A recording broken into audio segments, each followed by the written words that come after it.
Rush Evans again here with Acres. Today we're pretty excited about having Todd join us for an expert interview to discuss how SVN uses market research and data to support their clients. To get a few highlights from their recent Alabama report. Todd Davis is a senior advisor at SVN, and with 25 years of real estate experience covering a diverse range of properties, including farmland, timberland, recreational, and commercial land. Todd is a trusted industry leader with a highly respected expertise. So Todd, thank you for taking the time today. I'd love it if we just started this off by telling us a little bit about your current role with SVN and what region you're working in. Currently, like I said, I'm a senior advisor for SVN Saunders, Rosslyn Dassler. I'm based out of Thomasville, Georgia. Mainly work in the Georgia market and the West Alabama market. But we have agents covering Florida, covering Georgia, and Alabama and Arkansas. Yeah. So we're spread out throughout the Southeast and covering those states. And we mainly deal in land, some commercial. I do some commercial properties as well, but the majority of our volume is through land transactions. Well, providing industry-leading research, I'm sure, is a key part of your business. It is. So, and your firm is known for its lay of the land market reports. It is. Yes. Can you tell us a little bit more about these reports and how your clients benefit from this research? Yeah, the lay of the land report is a comprehensive insight into the land market. We currently do a lay of the land report for the state of Florida and Georgia. And as soon as we find a managing director for Alabama, we'll start it in Alabama.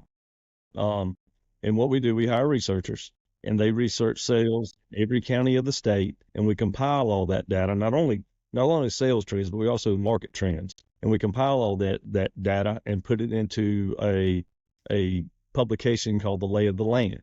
And in conjunction with the Lay of the Land, we also have the Lay of the Land report. We also have the Lay of the Land conference where the report's introduced.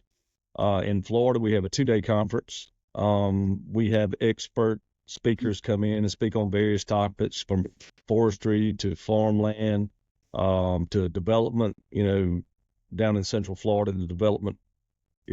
residential development is just going crazy, basically. Land values are going through the roof. Last year was the first year we had it in Georgia. And we had it in Thomasville. It was a 1-day event. We had Georgia Forestry Association come in and speak on topics relative to the timber industry.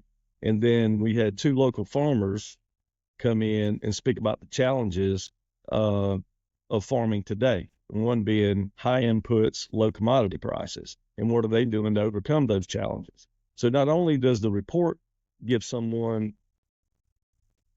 information about what's actually going on in the real estate market, but we also have speakers to come in to talk about what is happening today within that sector of real estate.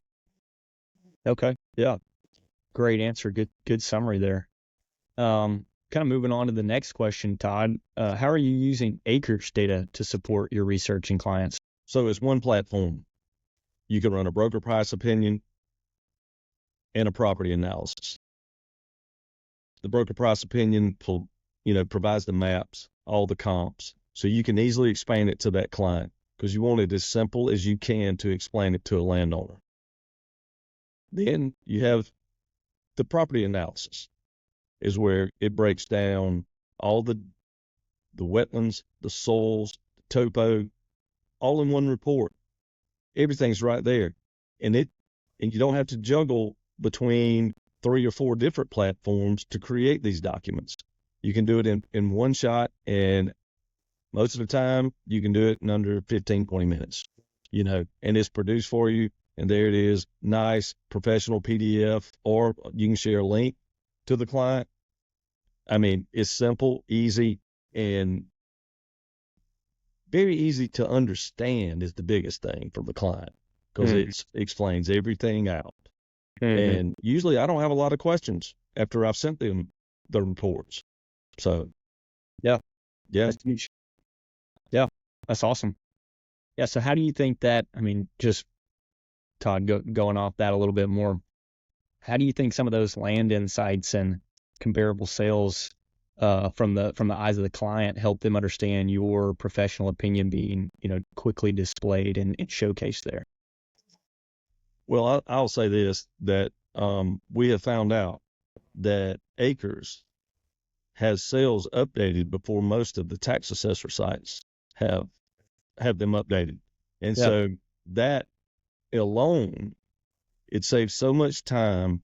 And for the client, just see their whole property analysis right there, or you can send them a link to it. Whether you print it out, send a link. It really helps explain what we're trying to achieve as far as pricing goes. Yeah. Yeah, So, absolutely. I know you recently collaborated with our team to compile some sales data from the state of Alabama. What were a few of the main takeaways from that Alabama report? one thing we've seen steady increase in prices across the state of Alabama. As far as land agents go, you usually work in one area and you're not really familiar with the area across the state or north of you. But this report gives us an overall view of the state, and it broke it down in each region. And, what the report showed, which was not news to everybody, but the Black Belt of Alabama is probably one of the hottest areas where people are selling, buying property. And it also has seen the greatest appreciation of the whole state in that area over the last, I think the report ran from 2018 to 2024. And but it just gives us an overall snapshot of each sector to help understand each section of the state, to help us understand what the land values are doing. One of the interesting things is what timberland owners are discovering now. If they want to sell, their property is worth more as a recreational property than it actually is a timber investment. And one of the pages in the report shows that. And it's no news that timberland is the number one property being sold in the state of Alabama, whether it's recreational or timber investment. It's just outsold all the other classifications year after year after year. Yeah, no, absolutely.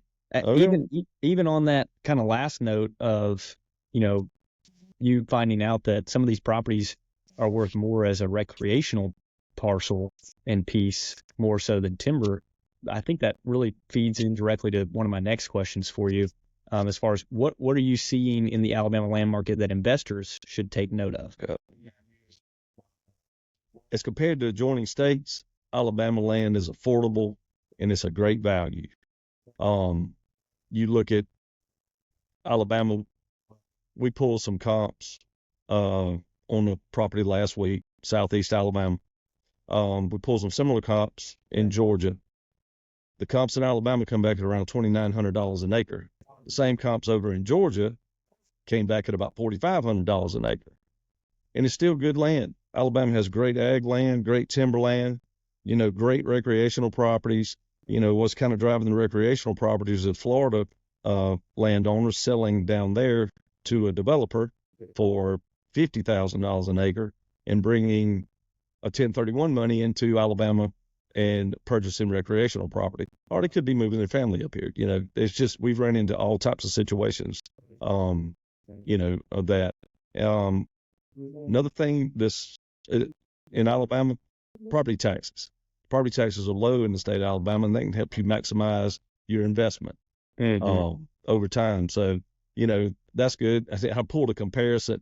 I sold a property over in Lee County, Alabama, and the property taxes were $3.46 an acre. A similar property in Lee County, Georgia, the taxes were $23 an acre. So that's a significant difference. So, it does play a role into people buying property. So, expenses. Well, it sounds like you really know your market well, given your specific regions and being in the state of Alabama. So on that note, what's the best way to get in touch with you directly to learn more about this report and also working with SVN Saunders? Um, the best way to contact us is probably through our website, www.sbnsaunders.com. You can access those reports on our website, the Georgia report or the Florida report. Like I said, we're coming with the Alabama report as soon as we hire a managing director. So yeah, or get in touch with Rush. Rush has my contact information. I'll be glad to answer any questions about any reports we have. So yeah.